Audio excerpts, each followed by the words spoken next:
నిన్న రాష్ట్ర ముఖ్యమంత్రి గారు మాట్లాడిన మాటలు వింటే ఆయనలో ఒక సైకో కనిపిస్తూ ఉన్నాడు. ఒక ముఖ్యమంత్రిలాగా ఆయన మాటలు లేవు. పొలాల్లో నీళ్లు బారించండి ముఖ్యమంత్రి గారు అంటే ఆయన నోటి వెంట అబద్ధాలు బూతులు బారిస్తూ ఉన్నాడు. ఇలా రాష్ట్ర రైతాంగానికి రాష్ట్ర ప్రజలకు కావాల్సింది త్రాగునీరు, సాగునీరు. ముఖ్యమంత్రి గారి శాపనార్థాలు ఈ రాష్ట్ర ప్రజలకో రైతాంగానికి అవసరం లేదు. నిన్న ముఖ్యమంత్రి గారు మాట్లాడినటువంటి భాష చూస్తూ ఉంటే ఒక శాడిస్ట్ మాట్లాడుతున్నాడా అనే అనుమానం కలుగుతూ ఉంది. నిన్నటి ఆయన మాటల్లో 3 లక్షణాలు చాలా స్పష్టంగా కనిపించాయి. 1 పచ్చి అబద్ధాలు, 2 బూతులు, 3 శాడిజం. ఈ 3 చాలా స్పష్టంగా కనబడ్డాయి. సరే, ఆయన బూతులతో మేము పోటీ పడలేము, ఆయనలాగా బూతులు మాట్లాడి మా క్యారెక్టర్ను మేము పొడగొట్టదలుచుకోలేదు. అంతకంటే ఆయన బూతులు మాట్లాడతానో, శాపనార్థాలు పెడతానో, జైల్లో పెడతా అని బెదిరింపులు చేస్తానో భయపడే లక్షణం మా ఇంటా వంట బీఆర్ఎస్ పార్టీలో ఏ గులాబీ సైనికుడికి, కార్యకర్తకు లేదు. ఇవాళ ఏం మాట్లాడాను ముఖ్యమంత్రి గారు, ఒకసారి ఆ వీడియో చూసి నేను మళ్ళీ ముందుకు పోతా. ఒకసారి నిన్న ముఖ్యమంత్రి గారు మాట్లాడినటువంటి మాటల్లో శాడిజం ఎట్లా ఉందో, ఒక సైకో ఎట్లా ఉన్నాడో ఒకసారి చూద్దాం.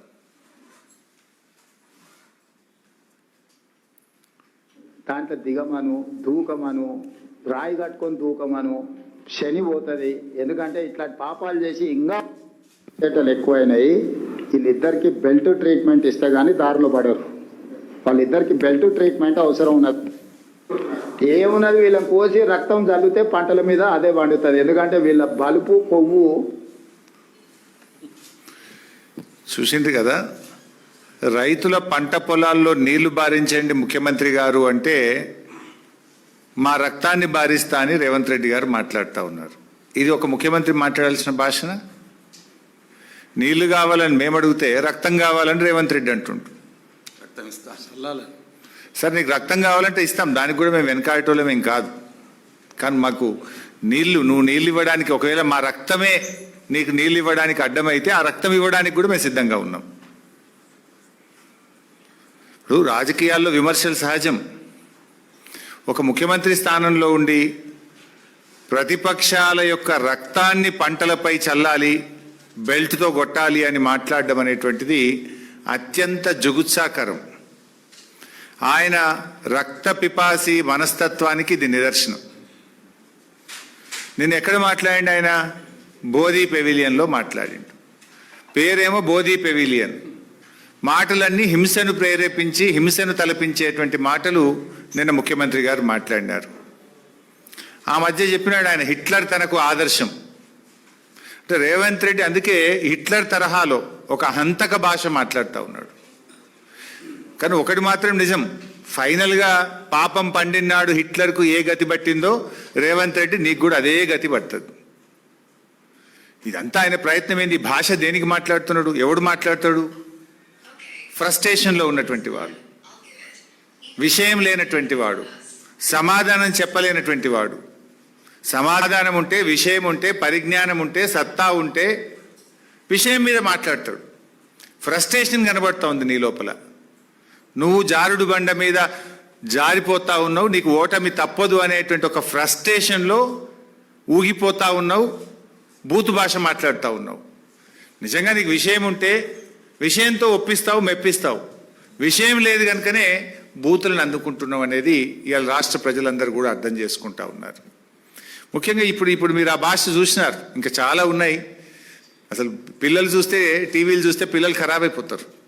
ఒక సీనియర్ అధికారి, ఈ రాష్ట్రానికి చెందిన ఒక ఉన్నతాధికారి, పోలీస్ అధికారి నిన్న గోల్ఫ్ కోర్స్లో, హైదరాబాద్ గోల్ఫ్ క్లబ్లో గోల్ఫ్ ఆడుతున్నాడు నిన్న మధ్యాహ్నం పూట.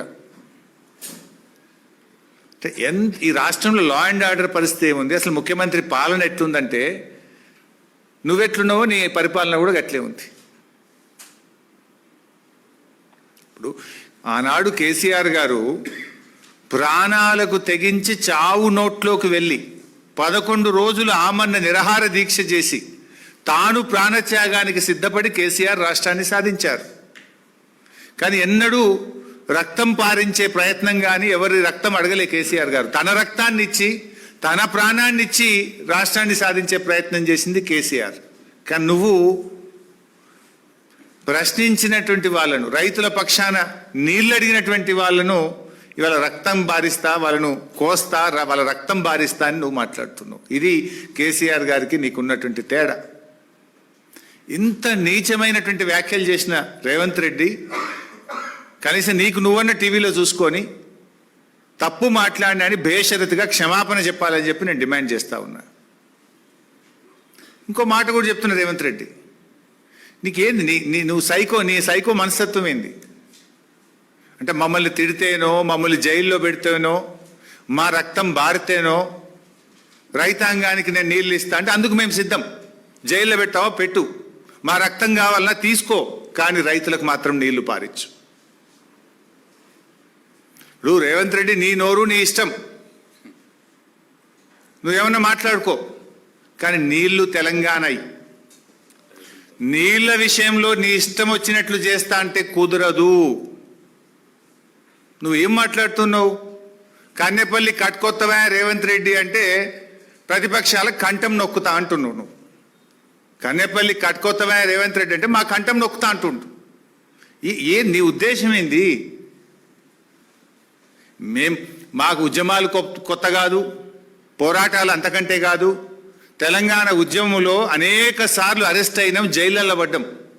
మాకేం అరెస్టులు జైళ్ళు కొత్త కాదు. ధర్మం కోసం, న్యాయం కోసం, రాష్ట్రం కోసం ఆనాడు అరెస్టులు అయినాం, జైళ్ళల్లో పడ్డాం. ఇవాళ లక్షలాది మంది రైతుల కోసం జైళ్ళల్లో పడడానికి సిద్ధం, రక్తం ఇవ్వడానికి సిద్ధం తప్ప నిన్ను మాత్రం వదిలిపెట్టము.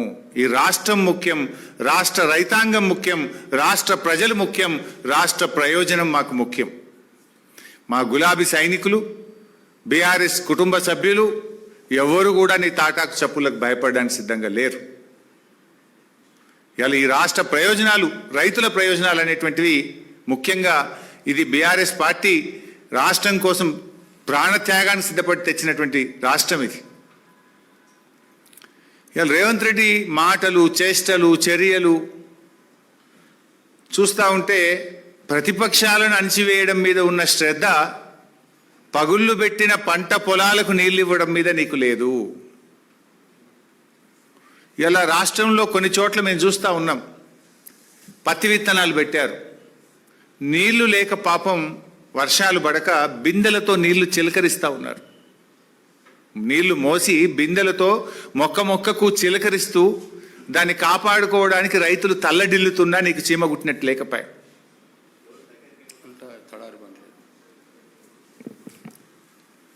ఇవాళ తెలంగాణ రైతుల ప్రయోజనాలు కాపాడడానికి, వాస్తవాలు చెప్పడానికి నేను ఈరోజు మళ్ళీ మాట్లాడుతూ ఉన్నాను. నిన్న ముఖ్యమంత్రి గారు పచ్చి అబద్ధాలు మాట్లాడిండు.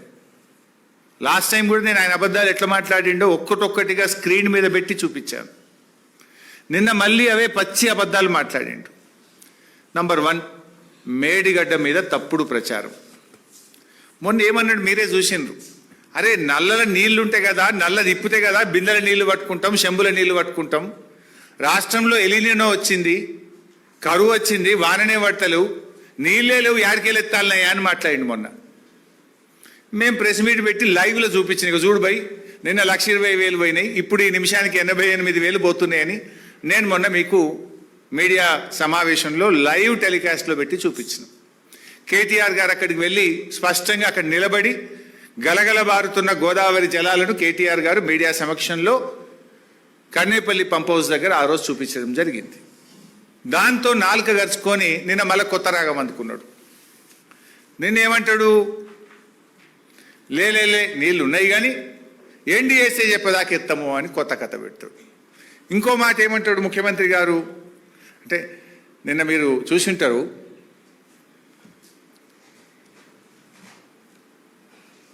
మేడిగడ్డ గేట్లు మూయకుండా కన్నేపల్లి దగ్గర నీటిని ఎట్లెత్తుతావు అని మాట్లాడతాడు. నాకు జాలి కలుగుతుంది నేను చూస్తుంటే. ముఖ్యమంత్రిగా నువ్వు 31 నెలలు పూర్తి చేసుకున్నా కన్నెపల్లి పంప్ హౌస్ నుంచి మేడిగడ్డ బ్యారేజ్ గేట్లు మూయకుండా నీళ్లు ఎలా ఎత్తాలో కూడా అవగాహన నువ్వు పెంచుకోవడం మీద నిన్ను చూస్తే నాకు జాలేస్తూ ఉంది. ఇన్ఫ్యాక్ట్ మీరు నిన్న గమనించిందో లేదో, ఈయన మాట్లాడగానే ఉత్తమ్ కుమార్ రెడ్డి మైక్ తీసుకున్నాడు మధ్యలో. ఈయన తప్పు మాట్లాడిండని ఉత్తమ్ కుమార్ రెడ్డికి బుర్ర వెలిగింది. మధ్యలో ఆయన మైక్ తీసుకొని ఉత్తమ్ కుమార్ రెడ్డి గారు ఈయన తప్పును సరిచేసే ప్రయత్నం చేసిండు. అందుకే నేను జాలి కలుగుతుంది రేవంత్ రెడ్డి మీద అన్న. 31 నెలలు ముఖ్యమంత్రిగా పనిచేసినాక కూడా విషయ పరిజ్ఞానం పెంచుకోలే, బూతులు తప్ప నీకు విషయ పరిజ్ఞానం పెరగలే. ఆయన ఉత్తమ్ కుమార్ రెడ్డి గారు నిన్న మైక్ తీసుకొని మధ్యలో రేవంత్ రెడ్డి తప్పు మాట్లాడంగానే, కోర్స్ ఫ్రీ ఫ్లోలో కూడా కన్నెపల్లి మోటార్లు ఎత్తుతాం, కన్నెపల్లి మోటార్లు స్టార్ట్ చేస్తాం, నీళ్ళు ఎత్తుతాం, కానీ మరి మీద అన్నారం సుందిల గేట్లు ముయ్యాలి కదా అని ఆయన సరి చేసే ప్రయత్నం చేసాడు. ఇప్పుడు విషయం సింపుల్. 93.5 మీటర్ల ఎత్తులో కన్నెపల్లి పంప్ హౌస్ మోటార్లు నడుస్తాయి. గోదావరిలో 1,00,000 క్యూసెక్కుల వరద పోతా ఉంది. 1,00,000 క్యూసెక్కుల వరద పోయినప్పుడు దాని లెవెల్ 97 మీటర్లు ఉంటాయి. అంటే గేట్లు తెరిచి ఉన్న 97 మీటర్ల ఎత్తులో గోదావరి నది ప్రవహిస్తూ ఉంది. నీకు కావాల్సింది 93.5 మీటర్లు మాత్రమే. కావలసిన నీళ్లు ఉన్నది, కావలసిన ఎత్తు హెడ్ రెడీగా ఉన్నది, మోటార్లు ఒత్తు నీళ్ళు వస్తాయి బయట. ఈ విషయాన్ని నేను కాదు, రిటైర్డ్ ఇంజనీర్లు కూడా చాలా స్పష్టంగా తమ లేఖలో రిటైర్డ్ ఇంజనీర్లు కూడా చెప్పడం జరిగింది. ఏం చెప్పిండ్రు? ప్రస్తుతం గేట్లు తెరిచి ఉన్న పరిస్థితుల్లో వరద నీటి మట్టం సుమారు 97.5 మీటర్లు. ఈ హెడ్ ఆధారంగా కన్నేపల్లి పంప్ హౌజు రోజుకు 3 టీఎంసీల వరకు నీటిని లిఫ్ట్ చేసే సామర్థ్యం కలిగి ఉంది. ఈ లెటర్ చదివినాకనన్నా సోయి రావాలి కదా నీకు. ఆ ఉత్తమ్ కుమార్ రెడ్డికి వచ్చిన సోయి అన్నా నీకు రాకపోయా.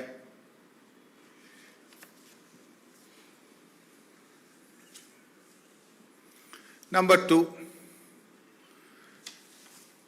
ఒక ప్రముఖ దినపత్రికలో మొన్న ఒక వార్త వచ్చింది.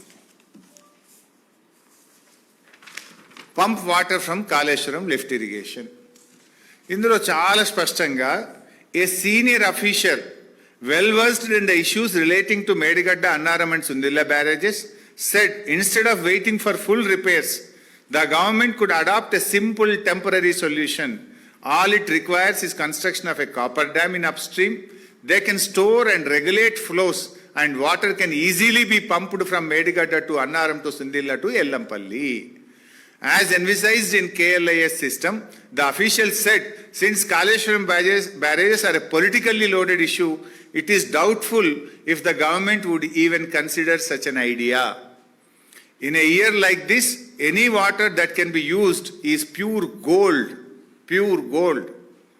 The best part of the solution is the copper dam. ఇట్లా చాలా విషయాలు చెప్పినాడు. అంటే ఈ కరువు పరిస్థితుల్లో ఎలినినో సంవత్సరంలో చుక్క చుక్క నీళ్లు కూడా బంగారం కంటే విలువైనటువంటిది.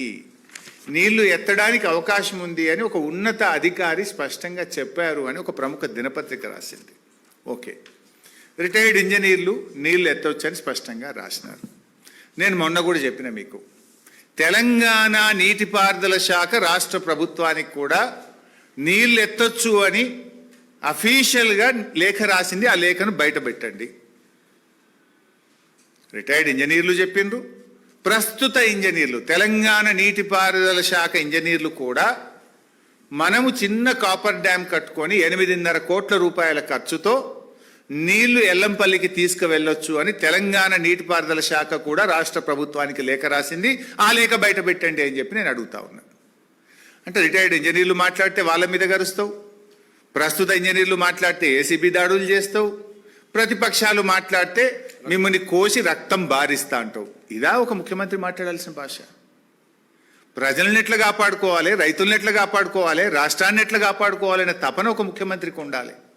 ప్రశ్నించిన ప్రతిపక్షాలనేమో మిమ్మల్ని కోస్తా రక్తం బారిస్తా అంటావు, రిటైర్డ్ ఇంజనీర్లనేమో జైల్లో పెడతా అంటావు, ప్రస్తుతం ఉన్న ఇంజనీర్లు ఎవరైనా ప్రశ్నిస్తే బదిలీ చేస్తావు, ఏసీబీ దాడులు చేస్తావు ముఖ్యమంత్రి గారు.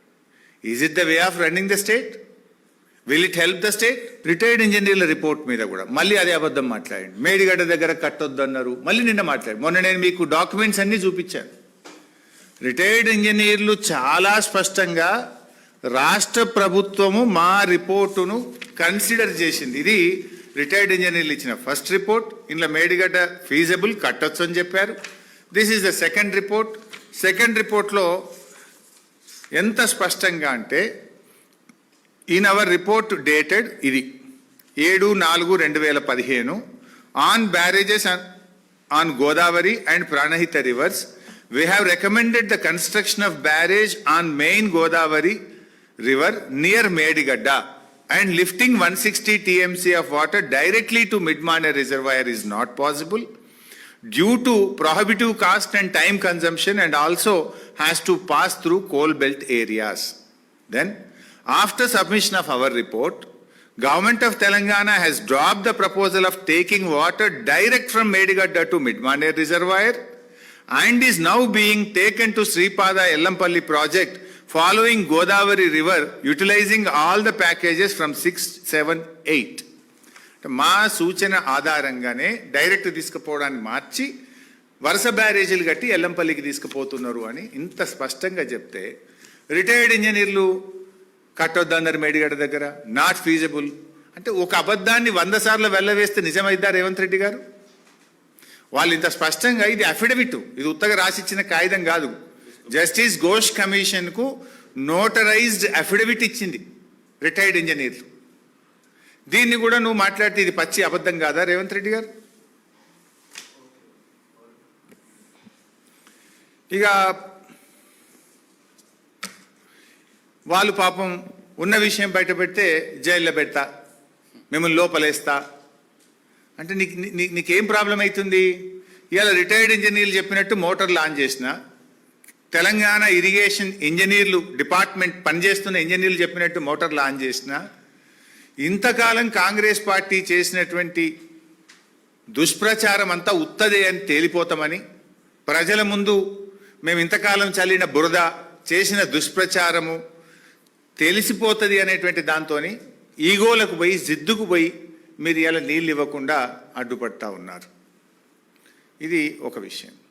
ఇంకో మాట మాట్లాడిన మీరు చూసి ఉంటారు, మా జీవన్ రెడ్డి సార్కి కూడా తెలుసు, వారు కూడా అప్పుడు ఉన్నారు. ఎల్లంపల్లి ప్రాజెక్ట్ కట్టి 20 ఏళ్ళు అయిందట. జర చూపిస్తావు ఒకసారి. 20 ఏళ్ళ కింద కాంగ్రెస్ పార్టీ ఎల్లంపల్లి కట్టిందట. పంప్ హౌస్ పనిచేయాలంటే కూడా ఈ పార్వతి పంప్ హౌస్ పనిచేసి ఇక్కడ శ్రీపాద ఎల్లంపల్లికి పోయాలి.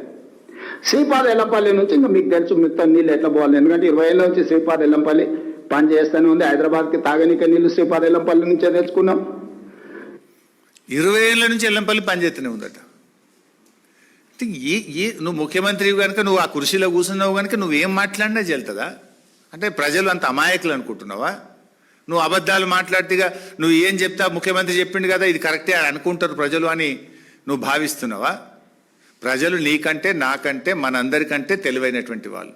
They will listen to every one. Finally they decide who is who, what is what is correct, what is not correct. అయితే గతంలో కూడా ఒకసారి నేను చెప్పిన, అసెంబ్లీలోనే చెప్పిన ఇదే మాట. అసెంబ్లీలో శాసనసభలో రేవంత్ రెడ్డి గారు ఎల్లంపల్లి ఆనాడే కాంగ్రెస్ గట్టింది అన్నాడు. వైట్ పేపర్ అండ్ ఇరిగేషన్లో కూడా ఇదే తప్పు చెప్పిండ్రు. ఆ వైట్ పేపర్ అండ్ ఇరిగేషన్ సందర్భంలో కానీ ఇంకొక సందర్భంలో అసెంబ్లీలో చర్చ జరిగితే నేను సవాల్ విసిరిన అసెంబ్లీలో, ఇది తప్పు, ఇది శుద్ధ అబద్ధము, ఐఎమ్ రెడీ ఫర్ డిస్కషన్ అంటే తోక ముడిచిండ్రు, నోరు మూసిండ్రు ఆ రోజు అసెంబ్లీలో. వాస్తవానికి ఏంది, 2004లో ఎల్లంపల్లి, ఆ రోజు నేను మినిస్టర్ను, నేను శంకుస్థాపన మీద నా పేరు కూడా ఈరోజు కూడా ఉంటుంది. 2004లో ఎల్లంపల్లి ప్రాజెక్టుకు 3,177 కోట్లతో శంకుస్థాపన జరిగింది. 2014 బీఆర్ఎస్ ప్రభుత్వం వచ్చే నాటికి 3,347 కోట్ల రూపాయలు ఖర్చు పెట్టి ఓన్లీ కొన్ని నీళ్లు టెంపరీ బేసిస్లో నిలిపారు. Very few water.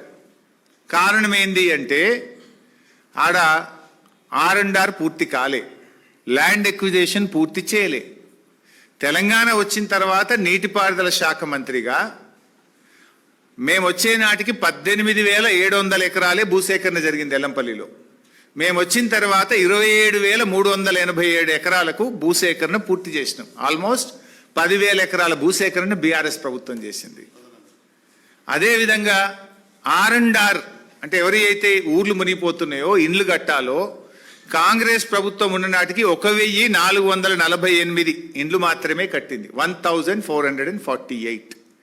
మేము 13,296 ఇండ్లు పూర్తి చేసి R&R వాళ్ళందరినీ కూడా షిఫ్ట్ చేసినాం. 13,296 ఇండ్లు కట్టినాం. 10,000 ఎకరాల భూసేకరణ చేసినాం.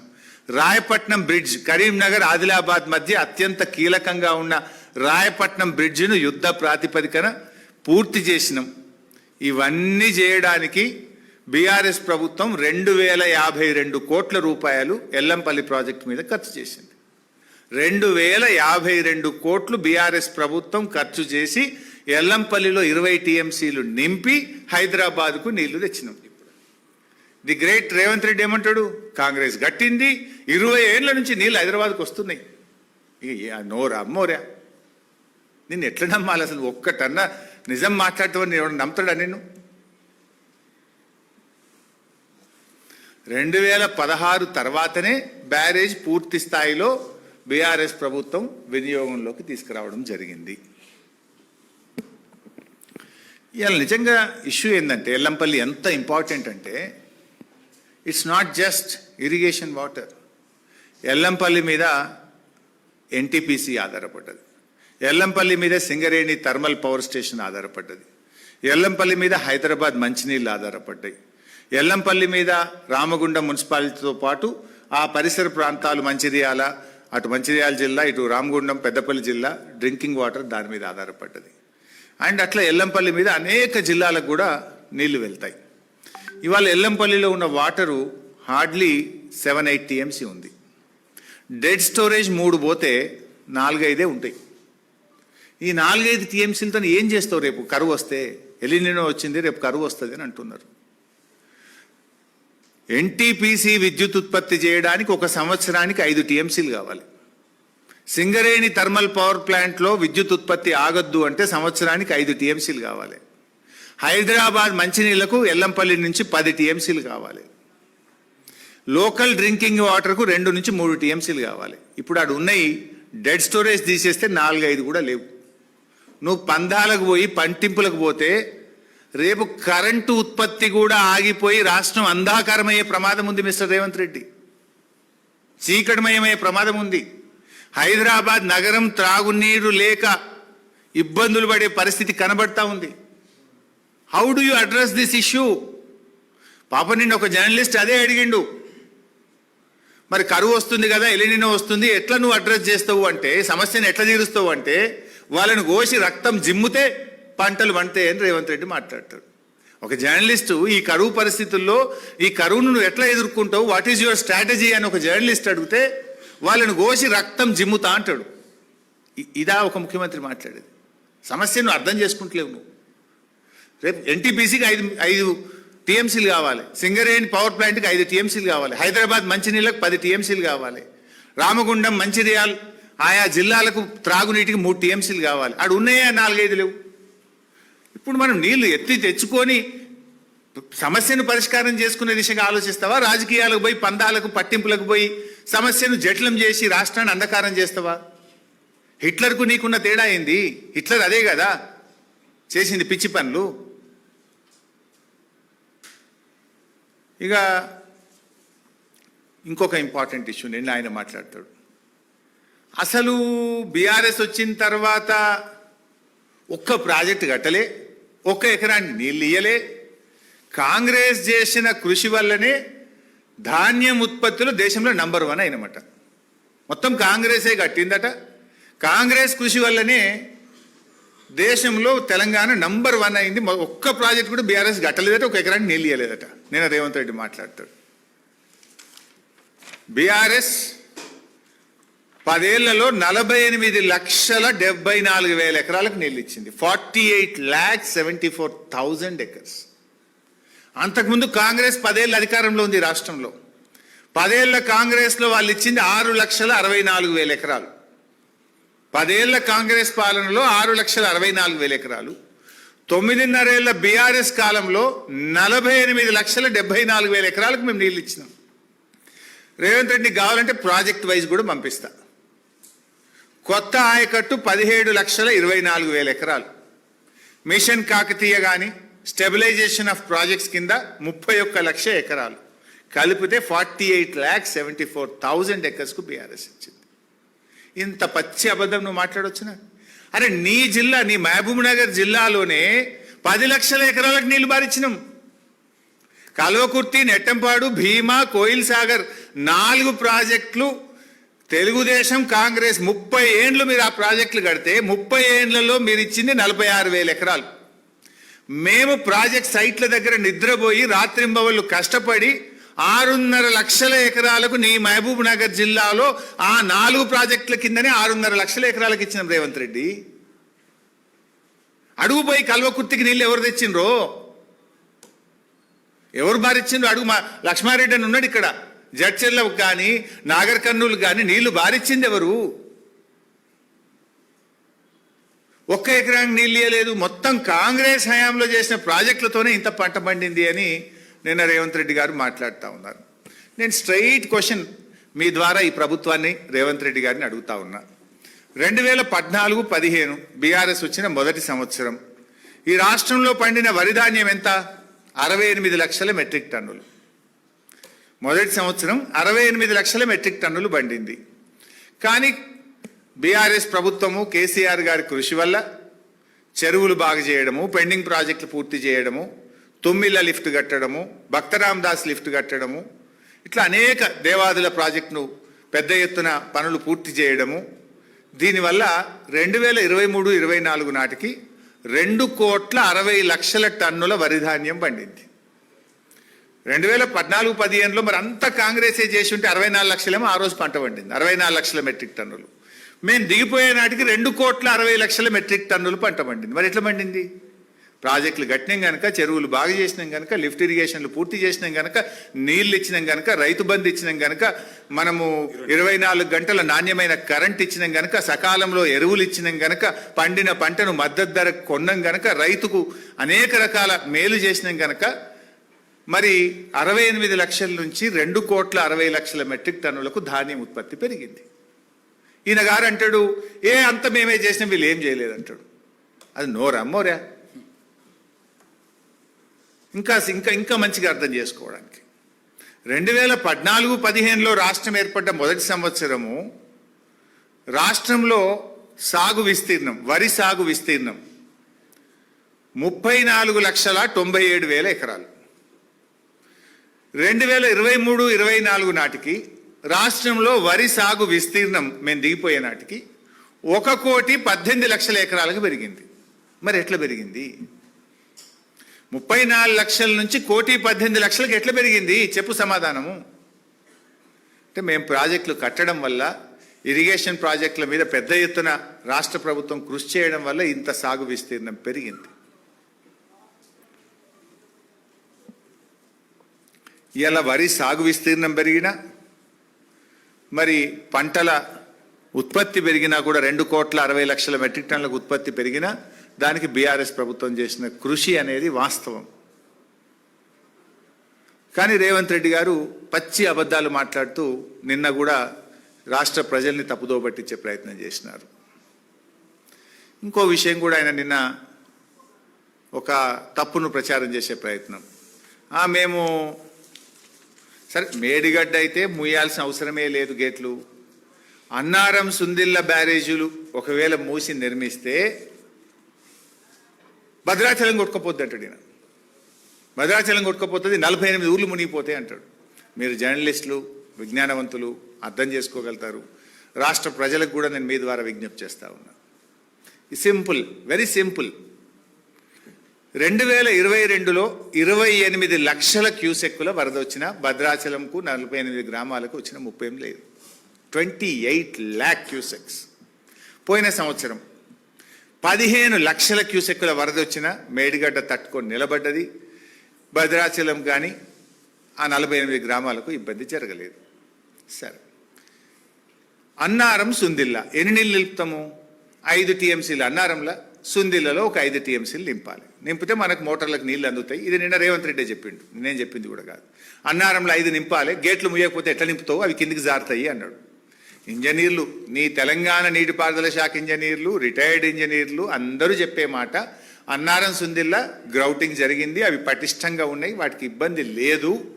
ఇప్పుడు మనకున్న కరువు పరిస్థితుల్లో పర్మనెంట్ రిపేర్స్ చేసుకుంటూనే ఇప్పుడు నీళ్లు ఎత్తచ్చు అని అందరూ చెప్పిన మాట. 5 టీఎంసీలు అన్నారం, 5 టీఎంసీలు సుందిల్లలో నింపితే 10 టీఎంసీలు. 10 టీఎంసీలు అంటే ఒక టీఎంసీకి 11,000 క్యూసెక్కులు. 10 టీఎంసీలు అంటే ఎంత? 1,11,000 క్యూసెక్కులు. 2 బ్యారేజీల్లో ఒకవేళ ఇబ్బంది వచ్చి 2 ఒకేసారి వస్తే కూడా ఎంత పోతాయి కిందికి? 1,11,000 క్యూసెక్కులు పోతాయి. 15 లక్షల క్యూసెక్కుల వరద పోయినసారి వస్తేనే భద్రాచలం ఇంకేం కాలేదు. 2022లో 28 లక్షల క్యూసెక్కుల వరద వస్తేనే భద్రాచలం ఇంకేం కాలేదు. అన్నారంలో 5, సుందిలలో 5 అంటే 10 టీఎంసీలు. 10 టీఎంసీలు అంటే 1,11,000 క్యూసెక్కులు. What is the danger for Bhadrachalam? చెవులో పువ్వు పెడుతున్నావు నువ్వు. నీకు నీళ్ళు ఇయ్య బుద్ధి కాక తెలంగాణ కేసీఆర్కు ఏడ పేరు వస్తుందో, ఇన్ని రోజులు కాంగ్రెస్ పార్టీ చేసిన ప్రచారం తప్పుడు ప్రచారం అని ప్రజలకు అర్థమవుతుందని నువ్వు మొండి పట్టుదలకు పోయి రాష్ట్రాన్ని ఇబ్బంది పెడుతున్నావు. ఒక బ్యారేజీలో ఇబ్బంది వచ్చినా 5 అంటే 55,000. 2 బ్యారేజీలు ఒకేసారి ఇబ్బంది వచ్చినాయి అనుకుందాం ఒక సెకండ్కు. అట్లా వస్తే కూడా 1,10,000 కదా. కరువు కంటే, ప్రజల కంటే, కరెంటు కంటే ముఖ్యమైనది ఏంటి? రేపు ఎన్టీపీసీకి సింగరేణి కరెంటుకు నీళ్లు ఉండని పరిస్థితి అవుతుంది, మంచినీళ్ళకి ఇబ్బంది వస్తుంది. నీ మొండితనం ఇందులో వైరు రాసిన రిటైర్డ్ ఇంజనీర్లు, they have return in this letter. ఈ స్థాయిలో బ్యారేజీలు అన్నారం సుందిల్ల జలాశయాలు వారి కనిష్ట డ్రాడౌన్ MDDL స్థాయిలో నీరు నిల్వ చేయాలి. అన్నారం వద్ద 116, సుందిల్ల దగ్గర 126. ఈ స్థాయిలో బ్యారేజీలు సురక్షిత పరిధిలో ఉంటాయి. 3 పంపింగ్ స్టేషన్లు ఒకేసారి సమన్వయంతో పనిచేయగలుగుతాయి. అన్నారంలో 5 టీఎంసీలు, సుందిల్లలో 3.78, మొత్తం 8.8 టీఎంసీల వరకు నిల్వ సామర్థ్యం ఉంటుంది. 8.8, నేను ఇంకా 10 చెప్పినా నేను. 8.8 అంటే 90,000 cusecs. Where is the danger for Bhadrachalam? నీకు ఇష్టం లేక భద్రాచలం కొట్టుకుపోతుంది అని పోయి ఒక తప్పుడు ప్రచారం, అబద్ధాలు రేవంత్ రెడ్డి గారు చెప్తుండడానికి ఇంతకంటే సాక్ష్యం ఏం కావాలి? ఇంతకంటే సాక్ష్యం ఏం కావాలి?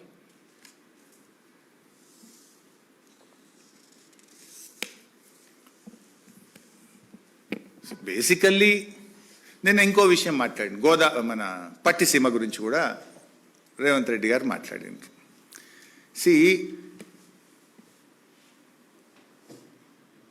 గోదావరి నదిలో బచావత్ ట్రిబ్యునల్ ప్రకారం 968 టీఎంసీలు తెలంగాణకు, 518 టీఎంసీలు ఆంధ్రప్రదేశ్కు పంపిణీ జరిగింది. ఇది ఉమ్మడి ఆంధ్రప్రదేశ్ అసెంబ్లీలోనే పెట్టిండ్రు. So with in there 518లో Polavaram ఉన్నది. పోలవరంకి అగెనెస్ట్గా పట్టిసీమ కట్టుకున్నారు. పోలవరం పూర్తయ్యేదాకా పట్టిసీమ వాడతాం, పోలవరం పూర్తి కాగానే పట్టిసీమ బంద్ చేస్తాము అని ఆంధ్రప్రదేశ్ చెప్పింది. రేవంత్ రెడ్డి కూడా అదే చెప్పిండు. నన్ను పట్టుకొని నిన్న అడ్డమైన భాషలో, అడ్డమైన బూతులో మాట్లాడిండు. సో ఇక్కడ జరిగింది ఏంది? Pattiseema is not a new project. Pattiseema is not an illegal project which is part and parcel of Polavaram project. Once Polavaram is started, Pattiseema will be defunct. అయితే ఇక్కడ విషయం ఇంపార్టెంట్ ఏంటంటే మనం అర్థం చేసుకోవాల్సింది, నీళ్ళు వాళ్ళు ఎత్తుకుంటే తప్పేంది, వాళ్ళు ఎత్తుకుంటున్నారు కదా, ఇది అప్పుడే కట్టిరు కదా పట్టిసీమ అన్నాడు. అసలు పాయింట్ ఇక్కడనే ఉంది రేవంత్ రెడ్డి. ఇప్పుడు కరువు వచ్చినప్పుడే ఎగువ రాష్ట్రాలు అప్పర్ హ్యాండ్లో ఉంటాయి. ఇప్పుడు కృష్ణా నది ఉన్నది, తక్కువ వరద వచ్చినప్పుడు ఏం చేస్తుండ్రు వాళ్ళు? అటు తుంగభద్రలో నీళ్ళు ఆపుతుండ్రు, అటు ఆల్మట్లో నీళ్ళు ఆపితే మన జూరాల దగ్గర మంచినీళ్ళు లేక తల్లడిల్లిపోయి 1 టీఎంసీ ఇయ్యండి, 2 టీఎంసీలు ఇయ్యండి, మాకు మంచినీళ్ళకి లేవు అని అడుక్కుంటాం మనం. అట్లనే గోదావరి నది మీద కూడా ఏమవుతుంది కరువు వచ్చినప్పుడు? పైన మహారాష్ట్ర గైక్వాడ్ ప్రాజెక్టులో నీళ్ళు ఆపుకుంటుంది, కిందికి మనకు నీళ్ళు రాక మనం చాలా తలడిల్లిపోతుంటాం. ఇప్పుడు పైన తెలంగాణ ఉన్నది, ఇప్పుడు నీళ్లు తక్కువ వస్తున్నాయి. జనరల్గా గోదావరి ఈ టైంలో 10 లక్షల క్యూసెక్ల ఫ్లడ్ ఉండాలి. ఇప్పుడు ఎంత ఉన్నది? ఇవాళ 50,000, 60,000. చుక్క చుక్క కూడా ముఖ్యం ఈ టైంలో. ఇది ఎలినినో సంవత్సరం, కరువు సంవత్సరం. ఇప్పుడు 50,000-60,000 వస్తే నువ్వేం చేయాలి? పైన ఉన్నోళ్ళు రప్ప ఎత్తాలి కదా. నువ్వు ఈడ పైన కన్నెపల్లిలు ఎత్తాలి, ఆడ దేవాదుల గుంజాలి, ఆడ సీతారామాలకు గుంజుడు గుంజితే 3 జాలు గుంజితే కిందికి సుక్క పోదు పట్టిసీమకు. నువ్వు ఫస్ట్ నీ ప్రయోజనాలు నీకు ముఖ్యం, not at the cost of Telangana కదా.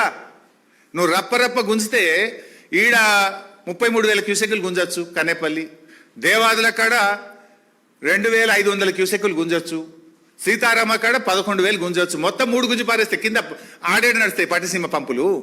నువ్వు గుంజతలేవు కనుకనే నీ గురువు గారికి గురుదక్షిణ చెల్లిస్తున్నావు కనుక నీళ్ళు కిందికి జారినాయి, వాడు పట్టిసీమ నడుపుకుంటుండు అని నేను అన్నా. Yes, I stand by that. నువ్వు నిజంగా కన్నెపల్లి నడిపింటే, దేవాదుల పూర్తి స్థాయిలో నడిపింటే, నువ్వు సీతారామ పూర్తి స్థాయిలో ఎత్తి ఉంటే కిందికి పట్టిసీమ మోటార్లు ఏడికెళ్ళి నడుస్తాయి. వీటిని వండబెట్టి నువ్వు కింద బారిస్తున్నావు. ఇవాళ ఈ నిమిషానికి నువ్వు డ్రామాలు ఆడుతున్నావు, ఎన్డీఎస్ఏ అని ఏదో కథలు పడుతున్నావు. కన్నెపల్లి మోటార్లు వత్తు అంటే దేవాదులలో ఎన్డీఎస్ఏ అడ్డం వచ్చిందా నీకు? దేవాదులలో 10 మోటార్లు ఉన్నాయి. దేవాదులలో నువ్వు 2,500 క్యూసెక్కులు ఎత్తచ్చు. నేను మొన్న తిట్టినాక, మేము గట్టిగా అడిగినాక 800 వెళ్ళి ఇప్పుడు ఏదో నిన్న 1,200, 1,300 తీసుకుంటున్నావు. మరి ఏం చేస్తున్నావు? నిద్రపోతున్నావా? గాడిదల పండ్లు దొమ్ముతున్నావా? పందులు కాస్తున్నావా? నువ్వు నీకే మాట్లాడొస్తుందా? మాకు మాట్లాడరాదా? దేవాదులలో 10 మోటార్లకు 4 ఎందుకు నడుస్తున్నాయి, 6 ఎందుకు బంద్ పెట్టినావు? 2,500 క్యూసెక్కులు దేవాదుల్లో ఎత్తగలిగే అవకాశం ఉంటే ఎందుకు 1,000-1,200 ఎత్తుతున్నావు? వరంగల్ జిల్లాను ఎందుకు ఎండబెడుతున్నావు? ధర్మసాగర్లో కానీ, జనగామ కాన్స్టెన్సీలో కానీ, నర్సంపేట కానీ, పాలకుర్తి కానీ, పరకాల కానీ 75% చెరువులు ఎండిపోయి ఉన్నాయి. మరి ఎందుకు నీళ్ళు ఎత్తుతలేవు? చెరువులు ఎందుకు నింపుతలేవు? వానకాలం పంటకు నీళ్ళు ఎందుకు ఇస్తలేవు? గాడిదే పండ్లు గిట్ట దొమ్ముతున్నావు రేవంత్ రెడ్డి. నోరు నీకే ఉందా? మాకు లేదా? Can't we speak? కానీ మాకు సంస్కారం ఉండదు. ఇంతకంటే గట్టిగా తిట్టగలుగుతా, నోరు ఉంది నాకు కూడా, బట్ సంస్కారం ఉంది మాకు. ఎత్తు దేవాదుల నీళ్ళు, ముందస్తు నీ ప్రణాళిక ఏది? దానికి గోదావరి నీళ్లు రాగానే ఎత్తుకుందామని 3 నెలల ముందే ఒరాయిలింగ్ చేసుకోవాలి, సిస్టమ్ రెడీ చేసుకోవాలి, విద్యుత్ రెడీ చేసుకోవాలి. 10 మోటార్లు ఎత్తాలి కదా, ఎందుకు ఎత్తలు? ఇవాళ కూడా సగం కూడా ఎందుకు ఎత్తలు? ఆడ ఏ ఎన్డీఎస్సీ అడ్డం వచ్చింది? ఎవడు అడ్డం వచ్చింది? ఇక్కడ మేము గిట్ట అడ్డం వచ్చినామా? ఎందుకు ఎత్తలేవు నీళ్లు దేవాదుల కాడ? నేను ఎందుకో నోరిప్పలేను. పోతాం రేపో మాపో దేవాదుల కాడికి పోయి ఆడ ఎన్ని మోటార్లు నడుస్తున్నాయి, ఎన్ని మోటార్లు నడుస్తలేవో ఆ నది సాక్షిగా, నీ పంప్ హౌస్ సాక్షిగా మీ తప్పిదాన్ని ప్రజల దృష్టిలో పెడతాం.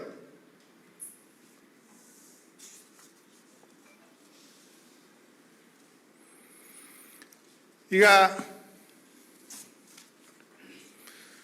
ఇంకోటి చెప్తాడు, నిన్న 1,00,000 కోట్లు కొట్టుకపోయినాయి, 1,00,000 కోట్లు కొట్టుకపోయినాయి అని మాట్లాడతాడు పదే. అసలు దానికి అయిన ఖర్చు, బీఆర్ఎస్ హయాంలో అయిన ఖర్చు 90, మొత్తం బీఆర్ఎస్ఏ కాదు, బీఆర్ఎస్ రాకముందు కాంగ్రెస్ ప్రభుత్వం పెట్టిన ఖర్చు, బీఆర్ఎస్ ప్రభుత్వం పెట్టింది, 2 కలిపితేనే 93,872 కోట్లు. ఈ 93,872లో 6,000 కోట్లు బీఆర్ఎస్ రాకముందు కాంగ్రెసే ఖర్చు పెట్టింది. అంటే బీఆర్ఎస్ పెట్టింది ఎంత? 87,000.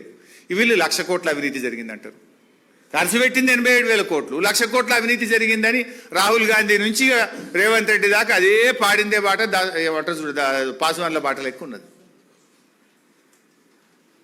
ఖర్చు పెట్టింది 87,000 కోట్లు. అందులో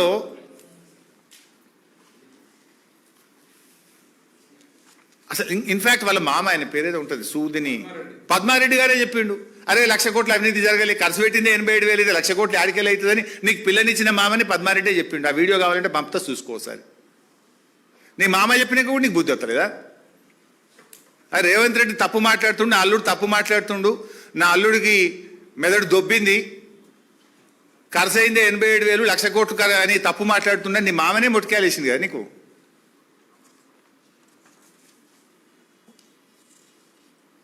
ఇన్ఫ్యాక్ట్ ఈ 87,000 కోట్లలో కూడా ద ఫస్ట్ కాంపోనెంట్, ఆ ఫస్ట్ కాంపోనెంట్ మొత్తం కలిపితే 10%, 90% rest of the things. Yellampalli నుంచి ఇవాళ మిడ్ మానేర్కి నీళ్ళు వస్తున్నాయి, ఆ సిస్టమ్ అంతా దీంట్లో గట్టింది కాదు, ఇది కాళేశ్వరంలో గట్టింది కాదా? Yellampalli to Mid Manair there are 2 twin tunnels. Yellampalli నుంచి 2 టన్నెళ్ల ద్వారా మేడారం రిజర్వాయర్కి వస్తాయి, మేడారం రిజర్వాయర్ నుంచి 2 టన్నెళ్ల ద్వారా మిడ్మానేర్కి వస్తాయి, మిడ్మానేర్ నుంచి 1 టన్నెల్ ద్వారా అనంతగిరికి వస్తుంది, అనంతగిరి నుంచి 1 టన్నెల్ ద్వారా రంగనాయక సాగర్కి వస్తుంది, రంగనాయక సాగర్ నుంచి 1 టన్నెల్ ద్వారా మల్లన్న సాగర్కి వస్తుంది. మల్లన్న సాగర్ నుంచి పంపింగ్ ద్వారా కొండపోచమ్మ సాగర్కి వస్తాయి. ఈ రిజర్వాయర్లన్నీ ఇంటాక్ట్ ఉన్నాయి, ఈ పంపింగ్ స్టేషన్లు ఇంటాక్ట్ ఉన్నాయి, టనళ్ళు ఇంటాక్ట్ ఉన్నాయి, 1500 కిలోమీటర్ల గ్రావిటీ కెనాల్స్ ఇంటాక్ట్ ఉన్నాయి, 98 కిలోమీటర్ల ప్రెషర్ మెయిన్ ఇంటాక్ట్ ఉంది. ఇన్ఫ్యాక్ట్ మిడ్వానేర్ నుంచి ఎస్ఆర్ఎస్పి దాకా రివర్స్ పంపింగ్ ద్వారా ఎస్ఆర్ఎస్పిలో కూడా కరువు వస్తే నీళ్ళు తీసుకుపోయి అక్కడున్న గుత్పా అలీసాగర్ లిఫ్ట్కి కూడా నీళ్ళు అందించినాం, పంటలు కాపాడినాం. ప్యాకేజ్ 21 నిజామాబాద్ జిల్లా కూడా దాంట్లో భాగమే.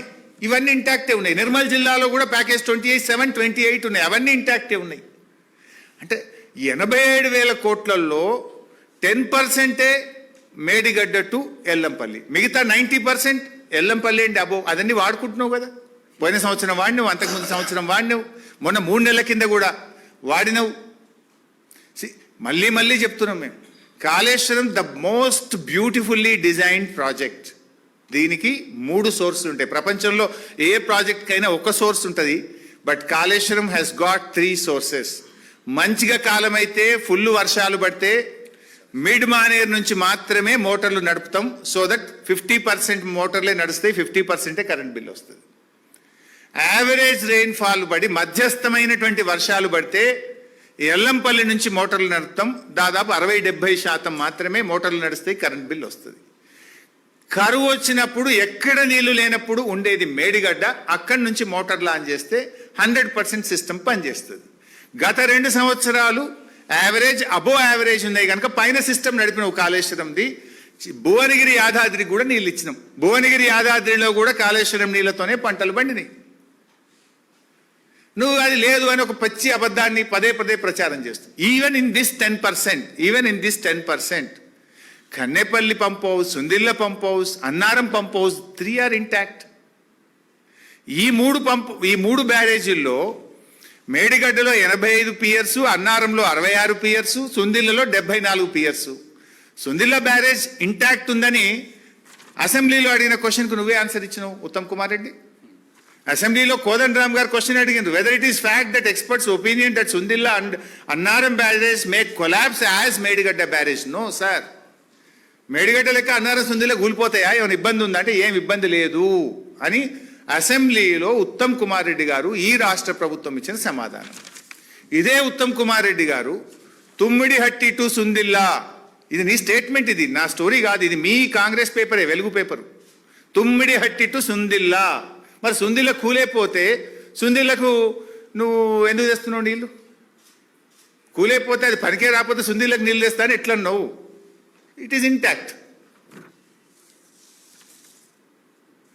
సో మొత్తం ఖర్చు పెట్టిన 87,000 కోట్లలో జరిగిందల్లా కూడా ఇన్ని పియర్స్. ఏది నేను ఇందాక చెప్పినట్టు మేడిగడ్డ 85, అన్నారం 66, సుందిల్ల 74. 3 బ్యారేజీల్లో 2-3 పియర్స్ కుంగిపోయినాయి. ఒక బ్లాక్ 7 రీకన్స్ట్రక్ట్ చేయాలి అని చెప్పి ఎన్డీఎస్ఏ కూడా చెప్పింది. మరి 2 సంవత్సరాలు 7 నెలలు 31 నెలలు అయింది నీ గవర్నమెంట్ వచ్చి. ఏం టెస్ట్లే చేయలేను. నీ నిజాయితీ అర్థమైతలేదా? పరీక్షలు టెస్ట్లే చేయలేను, ఇంకా అసలు డిజైన్ ఎక్కడిది, నువ్వు రిపేర్ ఎప్పుడు చేస్తావు? ఇన్ఫ్యాక్ట్ 31 నెలలు అయినా 3 సీజన్స్, 3 వర్కింగ్ సీజన్స్.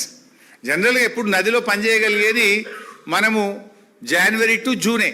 నీకు 3 జనవరి టు జూన్లు దొరికినాయి ఇప్పటికీ. ఇక నీకు మిగిలింది ఒక్కటే, నీ గవర్నమెంట్ పోయే లోపు నీకు మిగిలింది ఒక్కటే సీజన్ మిగిలింది నీకు. ఇప్పటికి నువ్వు పరీక్షలే చేయలే, టెస్ట్లే చేయలే.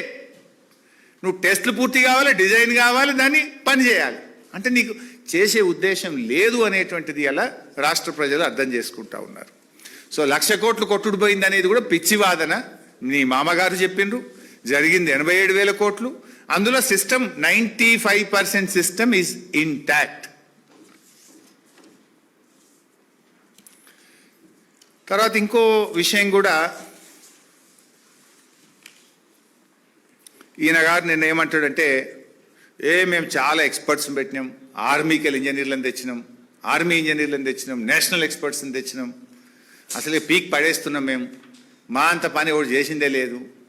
మరి ఏం చేసినవే ఇప్పుడు 3 ఏళ్లలో? 3 సీజన్స్ కదా నీకు వచ్చింది. కనీసం 1,00,000 ఎకరాలకు నిలిచినావు. 1,00,000 ఎకరాలు, 1,00,000 ఎకరాలకు నీళ్ళు ఇచ్చినావా అని అడుగుతున్నా. అరే మేము 40 లక్షల ఎకరాలకు ఇచ్చినాం. Where is your contribution? నువ్వు ఆర్మీ ఇంజనీర్లు వచ్చి ఇంత పీక్ పడగొడితే ఇది ఎస్ఎల్బిసి కుప్పగూలిపోయి 8 శవాలు ఇంకా లోపలనే ఉన్నాయి. నువ్వు ఇంత పీక్ పడగొట్టింది ఏంటంటే ఎస్ఎల్బిసి కుప్పగూలింది, 8 శవాలు బయటకు కూడా తీయాలి ఇప్పటికి ఏడాదైనా. నువ్వు ఇంత వీక్ పడగొడితే మేము కట్టినటువంటి వట్టెం పంప్ హౌస్ పాలమూరు ప్రాజెక్టులో నీళ్ళలో మునిగిపోయింది. నువ్వు ఇంత వీక్ పడగొడితే సుంకిశాల ప్రాజెక్టు కూలిపోయింది, ఇప్పటి వరకు మరమ్మతు కూడా కాలేదు. నువ్వు ఇంత వీక్ పడగొడితే ఖమ్మంలో పెద్దవాగు ప్రాజెక్టు కొట్టుకపోయింది, ఇప్పటికి నువ్వు తట్టెడు మట్టెత్తలేదు. పెద్దవాగు ప్రాజెక్టు ఇదివరకు రిపేర్ కూడా చేయలేదు. మరి నీ ఆర్మీ ఇంజనీర్లు, నీ మేధావితనము, నువ్వు చేసిన గొప్పతనం ఏంది? పెద్దవాగు కొట్టుకపోతుంది, సుంకిశాల కూలిపోతుంది, ఎస్ఎల్బిసి కుప్పగూలుతుంది, వట్టెం మునిగిపోతుంది. ఇదేనా నువ్వు వడగొట్టింది? అరే మేము 40 లక్షల ఎకరాలకు నీళ్ళు ఇస్తే కనీసం 1 లక్ష ఎకరాలకు కూడా నువ్వు నీళ్ళు ఇవ్వాలి 3 సీజన్లల్లో. నీకు మిగిలింది ఒకటే సీజన్, ఒకటే working season. What is that you have done? ఈ ఎన్డిఎస్ఏ, నేను ఆయన గారు ఎన్డిఎస్ఏ మీద కూడా చాలా మాట్లాడే ప్రయత్నం చేశాను. నేను అంటున్నా, సరే ఈయన ఎన్డిఎస్ఏ 2022లో వచ్చింది, 2021 డిసెంబర్ 31 అంటే అది 2022 అన్నట్టు అని కూడా మాట్లాడినా. ఓకే, 2022 నుంచి ఎన్డిఎస్ఏ వచ్చింది. నేను ఒక క్వశ్చన్ వేస్తే దాన్ని నేను ఆయన ప్రస్తావించాను. ఆ ఎన్డిఎస్ఏ వేరే ప్రాజెక్టులకు ఎందుకు పోతలేదు? ఈ కాంగ్రెస్ బీజేపీలు కుమ్మక్కై అసెంబ్లీ ఎన్నికల ముందు ప్రిలిమినరీ రిపోర్టు, పార్లమెంట్ ఎన్నికల ముందు మధ్యంతర నివేదిక, మా పార్టీ సిల్వర్ జూబ్లీ చేసుకుంటే తుది నివేదిక, రాజకీయంగా ఎట్లా చేస్తున్నారని మేము చెప్పినాం. ఆయన గారు అట్లేం లేదు, ఎన్డిఎస్ఏ చాలా గొప్పది, అసలు ఎన్డిఎస్ఏ ఇది అది అని మాట్లాడి. ఇక్కడ ఒక పాయింట్ చెప్పాల్సింది ఏంటంటే, అసలు ఎన్డిఎస్ఏ ఏర్పడ్డప్పుడు ఉత్తమ్ కుమార్ రెడ్డి ఎంపీగా ఆ స్టాండింగ్ కమిటీలో ఈయన మెంబర్ ఉత్తమ్ కుమార్ రెడ్డి గారు. ఇదే ఉత్తమ్ కుమార్ రెడ్డి గారు ఎన్డిఎస్ఏ అనేటువంటిది రాష్ట్రాల హక్కులు కాలరాయడమే, అసలు ఎన్డిఎస్ఏ ఏర్పాటు చేయడం తప్పిదనము, ఇది రాష్ట్ర హక్కుల్లో చొరబడమే, దిస్ ఈజ్ ఆన్ రికార్డ్. రాతపూర్వకంగా ఇచ్చిండు ఉత్తమ్ కుమార్ రెడ్డి. ఎన్డిఎస్ఏ ఏర్పాటునే తీవ్రంగా వ్యతిరేకించిండు ఉత్తమ్ కుమార్ రెడ్డి. ఇప్పుడు ఆయన గారికి ఎన్డిఎస్ఏ బైబిల్ అట, ఖురాన్ అట, భగవద్గీతనట.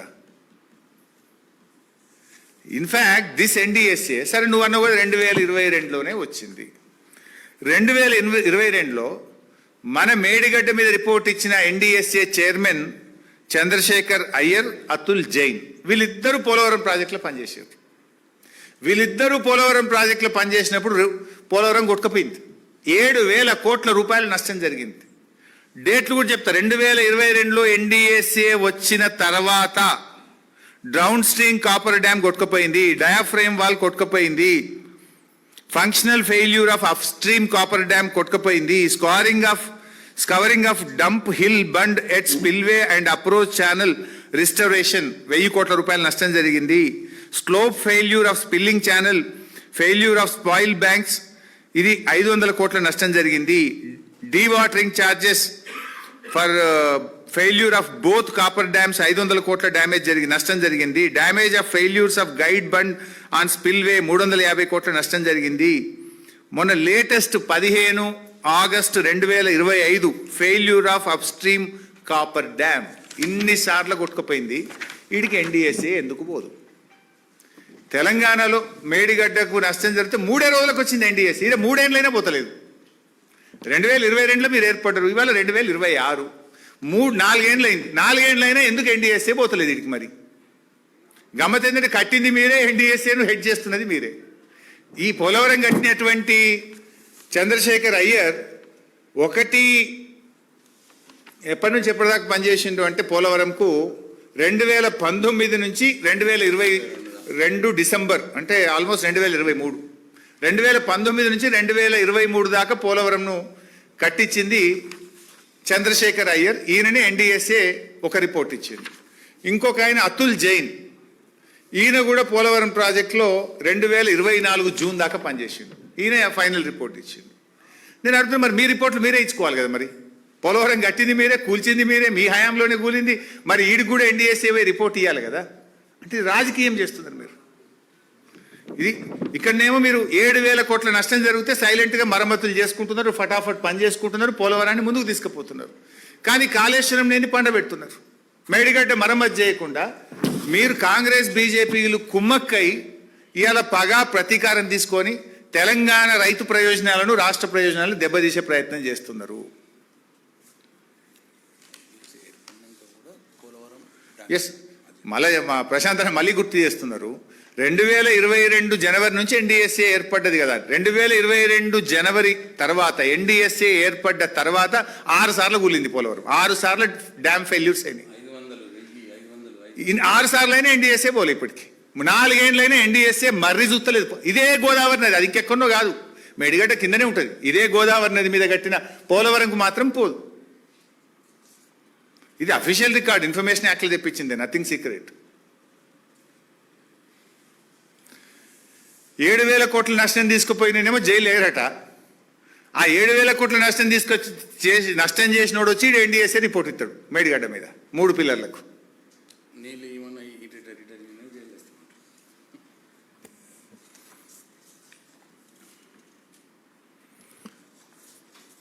సో ఫైనల్లీ మళ్ళీ మేము చెప్పదలుచుకున్నది ఒకటే. రేవంత్ రెడ్డి గారు, ఇవాళ రాష్ట్రంలో కరువు ఛాయలు కమ్ముకుంటా ఉన్నాయి. రాష్ట్రంలో రైతులకు, పరిశ్రమలకు, త్రాగునీటికి తీవ్రమైన ఇబ్బంది రాబోతుందని భారతదేశ ప్రభుత్వము, ప్రపంచవ్యాప్తంగా ఉండే శాస్త్రవేత్తలు ఈరోజు మనల్ని హెచ్చరిస్తూ ఉన్నారు. సో నువ్వు దయచేసి బేసిజాలు పక్కన పెట్టు. వేసిన విత్తనాలు మట్టిలోనే మాడిపోతున్నాయి. రైతుల కళ్ళల్లో కన్నీళ్లు తిరుగుతూ ఉన్నాయి. పందాలకు పట్టింపులకు పోయి రైతుల పంటలు ఎండబెట్టకండి. దయచేసి మోటార్లు ఆన్ చేయండి, రైతులను కాపాడండి. కావాలంటే క్రెడిట్ మొత్తం మీరే తీసుకోండి, మాకేం క్రెడిట్ అవసరం లేదు. మాకు రైతులు సంతోషంగా ఉంటే చాలు. ఈ కరువు బారి నుంచి మన థర్మల్ విద్యుత్ కేంద్రాలు నడవాలి, ప్రజలకు త్రాగునీరు అందాలి, రైతుల పంట పొలాలు కాపాడాలి. ఇదే మా తపన, మా తాపత్రయం. మా మీద కక్షతోని గోదావరి నీళ్లను విడిచిపెట్టకండి, ఒడిసి పట్టండి. మీ ఈగోలు పక్కన పెట్టండి, ప్రతి చుక్కను ఒడిసి పట్టండి. రాష్ట్ర ప్రజలను కాపాడండి. లేదంటే మాత్రం రాష్ట్రంలో ఏర్పడేటువంటి కరువు వల్ల జరిగే పరిణామాలు, ఎండిన ప్రతి పంటకు, రాలిన ప్రతి రైతు కన్నీటి చుక్కకు, ఆగిన ప్రతి గుండెకు, ప్రజల కష్టాలకు రేపు తెలంగాణ సమాజం మిమ్మల్ని దోషిగా నిలబెడుతుంది. జాగ్రత్త, ఖబర్దార్.